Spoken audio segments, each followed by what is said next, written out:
अब हम बात करते हैं मेंडल के द्वारा जो शब्दावली यूज की गई थी उसके बारे में। तो सबसे पहली बात, जब हम अनुवांशिकी की बात करते हैं तो सबसे पहला जो शब्द आपके दिमाग में आता है या सुनने में आता है वो होता है जीन। तो किसी भी लक्षण को नियंत्रित करना पड़ता है। तो लक्षण को नियंत्रित करने वाला जो कारक है उसे जीन कहा जाता है। याद रहेगा आपको, किसी भी लक्षण को नियंत्रित करने वाला जो कारक है उसे जीन कहेंगे। अब मेंडल को ये नहीं पता था, मेंडल ने कारक शब्द का ही इस्तेमाल किया था। जो जीन शब्द है, जीन शब्द एक वैज्ञानिक थे जॉनसन, सबसे पहले उन्होंने इस्तेमाल किया था। या हम कह सकते हैं कि कारक को जीन शब्द या जीन नाम जॉनसन ने दिया। तो सबसे छोटा हिस्सा है डीएनए का। डीएनए का सबसे छोटा हिस्सा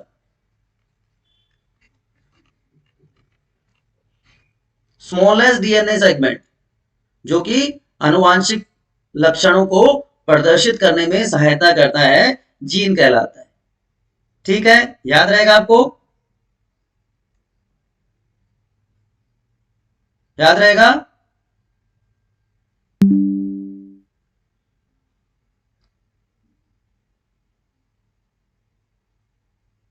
चलिए,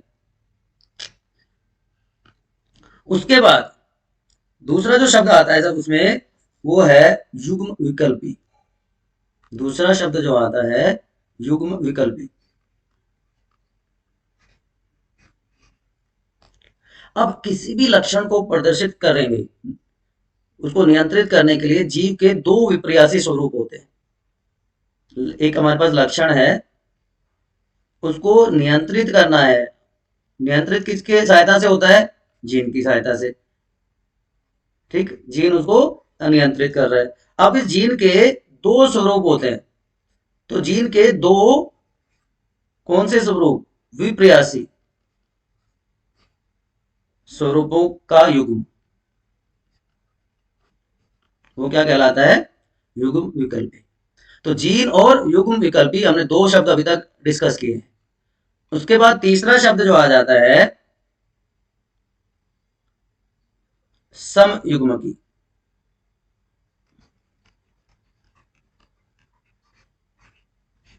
और विषम युग्मकी। सम और विषम युग्मकी। देखिए, नाम से थोड़ा सा आपको अंदाजा आया होगा, थोड़ा सा आइडिया आया होगा। सम मतलब एक जैसा। हमारे पास एक लक्षण है, लक्षण हो रहा है नियंत्रित किसके द्वारा? एक जीन के द्वारा। ठीक है। अब अगर इस जीन के दोनों युग्म विकल्पी समान है तो उसे क्या कहेंगे? समयुग्मकी। जैसे उदाहरण के लिए आप देख सकते हैं, पौधे की लंबाई में बड़ा टी या छोटा टी दोनों युग्म विकल्पी जो है एक समान आपको यहां पर दिखाई दे रहे हैं। जबकि विषम युग्मकी में क्या होगा? एक लक्षण को नियंत्रित करने वाले जीन के दोनों युग्म विकल्पी असमान होंगे, अलग अलग होंगे।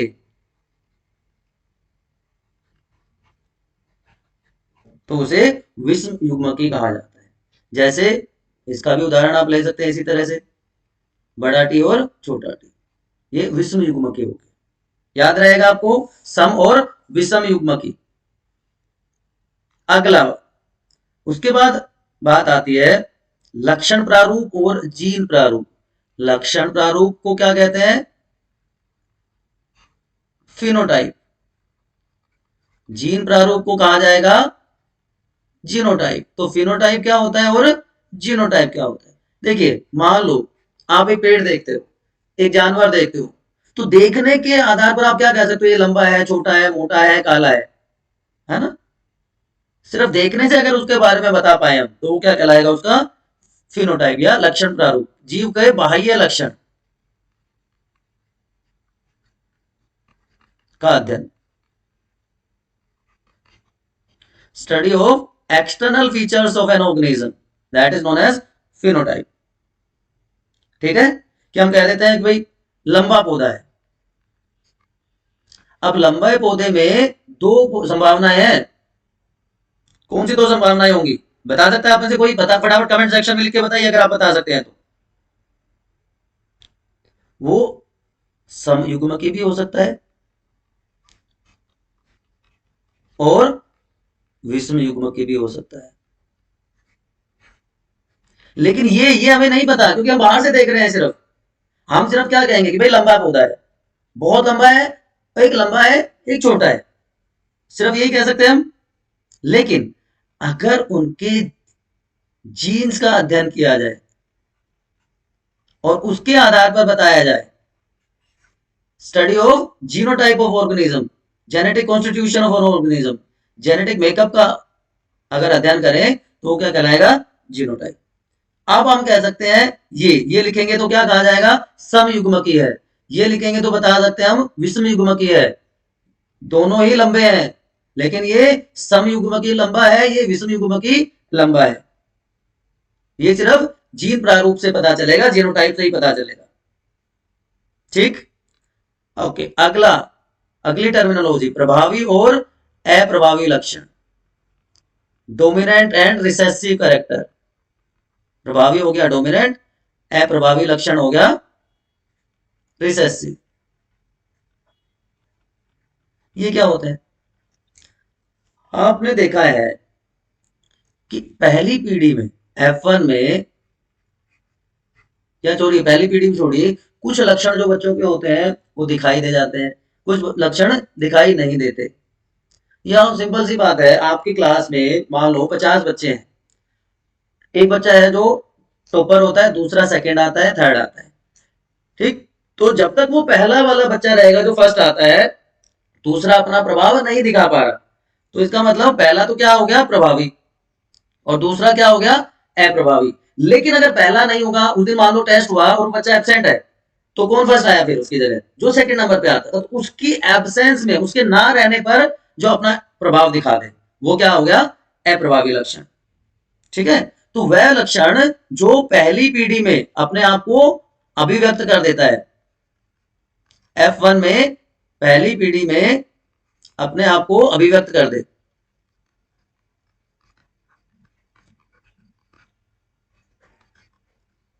अपना प्रभाव दिखा दे,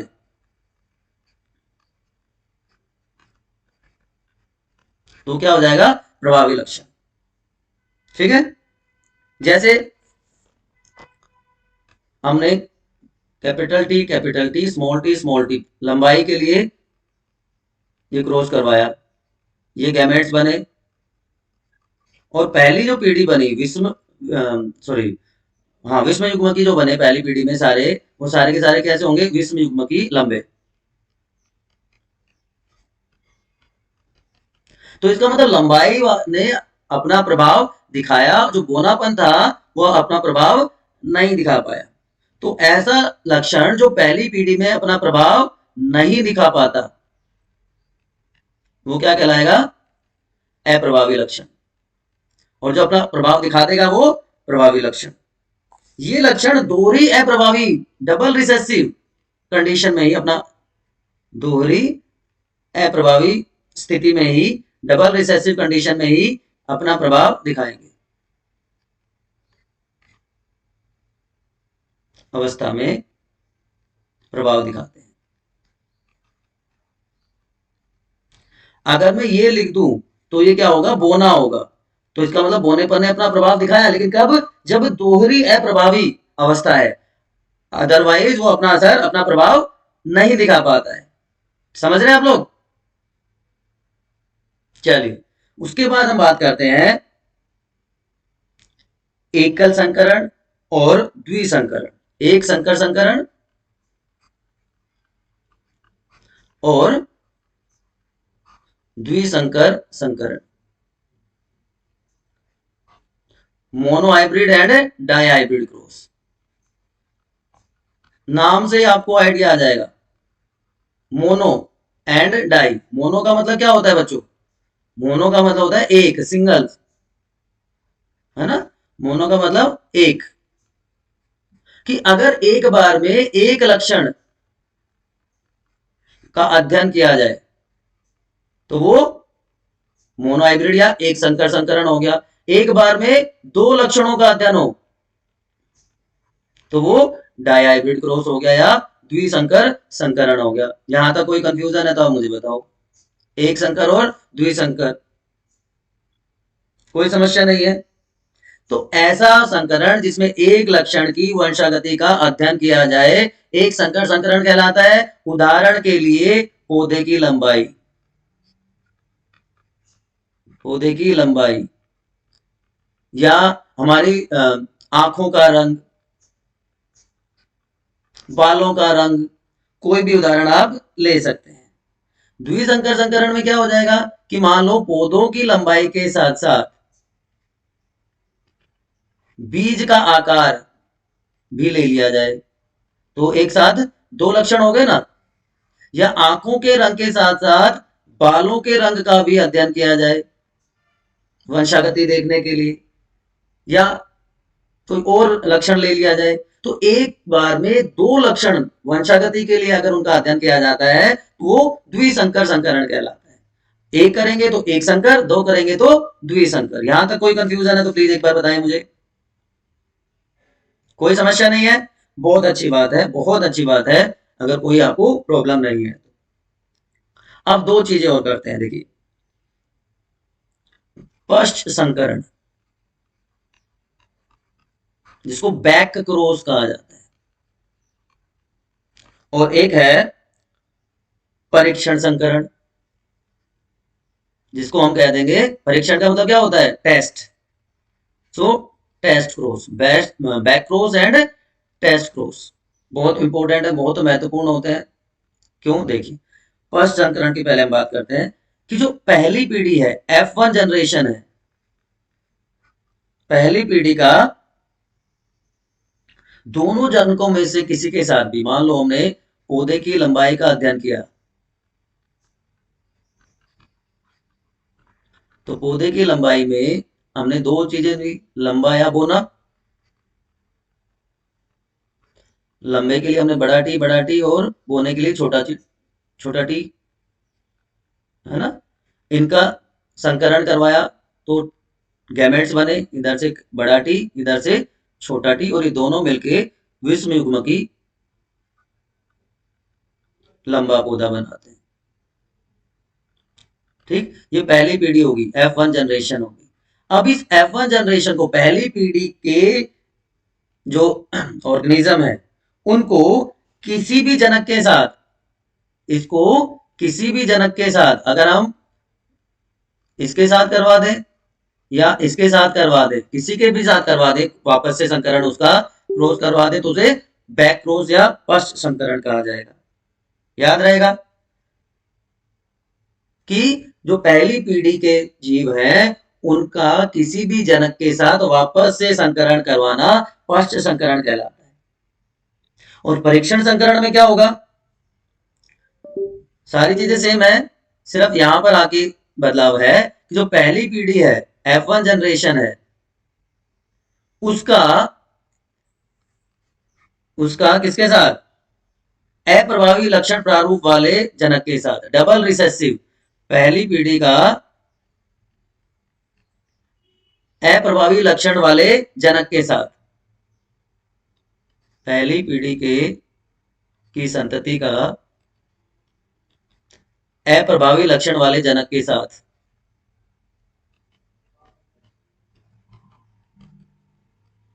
संकरण परीक्षण संकरण या टेस्ट क्रॉस कहलाता है। याद रहेगा? ठीक है। अब दो चीजें हो रहा है, एक है जनक पीढ़ी, पेरेंटल जनरेशन जिसको कहा जाता है, कि संतति प्राप्त करने के लिए जिन पौधों का संकरण करवाया जाता है उन्हें जनक पीढ़ी कहा जाता है। ठीक है। और उसमें फिर क्या बनती है? नई नई पीढ़ियां बनती हैं, F1, F2, F3। तो जनकों से प्राप्त प्रथम पीढ़ी, जनकों से प्राप्त प्रथम पीढ़ी को F1 जनरेशन कहते हैं।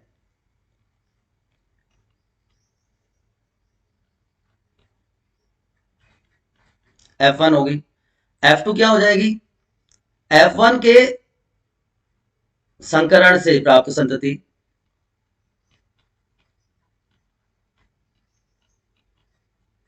ठीक, तो ये कुछ शब्दावली थी जो बार बार इस्तेमाल होगी इस अध्याय में, इसलिए मैंने इसके बारे में आपको अभी बताया। अगर अभी भी कोई कंफ्यूजन है, अभी भी कोई डाउट है, किंतु परंतु नहीं रखना है दिमाग में, फटाफट क्या करना है, आपका फेवरेट जो चैनल है स्टडी के लिए बायो नीति, वहां पे फटाफट कमेंट करके पूछना है, लाइक करके सब्सक्राइब कर लेना है, सब्सक्राइब कर लेना है, और ज्यादा से ज्यादा शेयर करके अब दूसरों को भी इसके बेनिफिट के बारे में बताना है।